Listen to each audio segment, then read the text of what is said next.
Language is an absolutely crucial tool, but man, is it easy to trip over words that sound exactly the same but mean completely different things. Section 1. The action versus outcome trap. We are talking about the big ones, affect versus effect. This is the ultimate battle that trips everyone up. Here's the core difference. Affect, starting with an A, is the action. It's a verb meaning to influence something.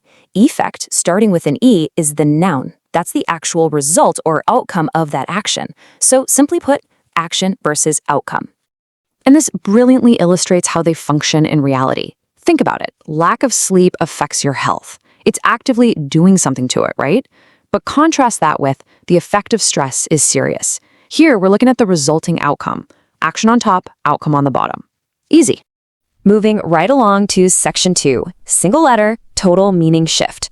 Let's look at some cautionary tales where one tiny vowel or consonant changes the whole shebang. First up, stationary versus stationary.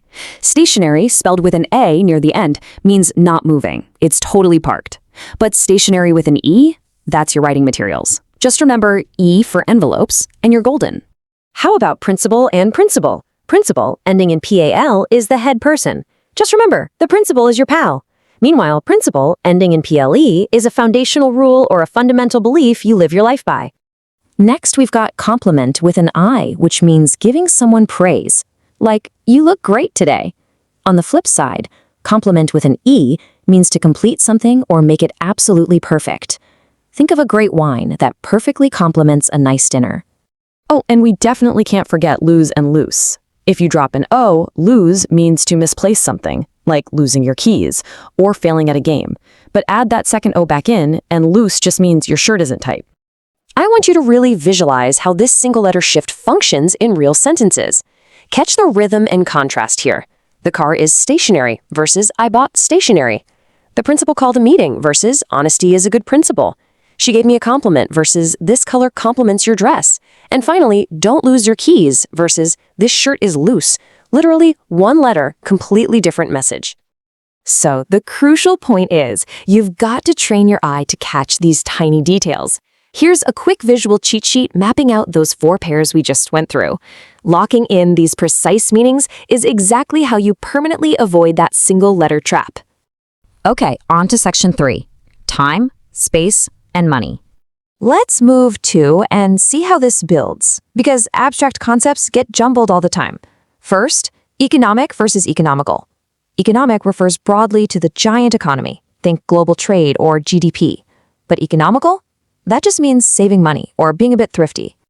It's the same deal with historic versus historical. A historic event is absolutely monumental. It's a massive moment that literally changes history. Historical, on the other hand, just means it's related to history, like someone studying old historical events or digging up artifacts. Next up, physical space versus abstract ideas. Farther with an A is for literal, physical distance, like running farther down the road. Further with a U is for abstract or extra things, like needing to take a discussion further. And rounding out this bucket, then versus than. Then with an E is all about time sequencing. This happened, then that happened. Than with an A is strictly for comparing two things. Let's zip through these examples and see how using the wrong word totally alters a writer's intent. Economic growth is important, but this car is economical. This is a historic moment versus she studies historical events. He ran farther than me, that's physical distance, but we need further discussion, which is totally abstract. And lastly, finish your work, then relax, a sequence in time, versus she is taller than me, a direct comparison. Now, what's really interesting about this slide is how looking at them together anchors them in your memory. Whether you're talking about cash, history, physical distance, or time, being precise is what actually makes your writing effective. Finally, Section 4, moving and relocating. Emigrate versus immigrate. This one is entirely about direction and crossing borders.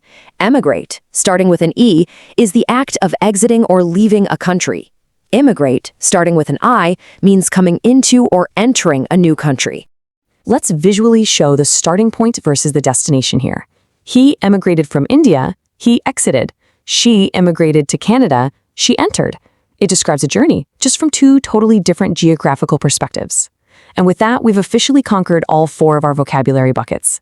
So, are you ready to master the next level of language? Keep practicing, stay curious, and I'll catch you in our next explainer.